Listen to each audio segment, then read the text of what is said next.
Да, човек пава козете, никле козете, да. Отивам в туалетните, човек. Излизам от туалетните. Изпикайх се. Отивам и гледам Митко долар.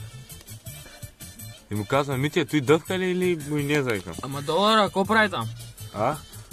Взима си той, ба. Пица си взима. Като си взима пица, помисли, че иде дъвка, човек. Митя, той дъвка ли или майонеза? Тръгна човек да ме удря.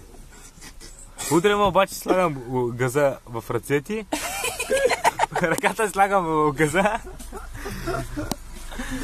Ако бях си сложил ръката в газа, ще да му ударя дупито, човек. И му казва, Митя, той дъвка ли или майонеза? Не си тъй. Митко, той полудя Митко, добре. Голям филм стана.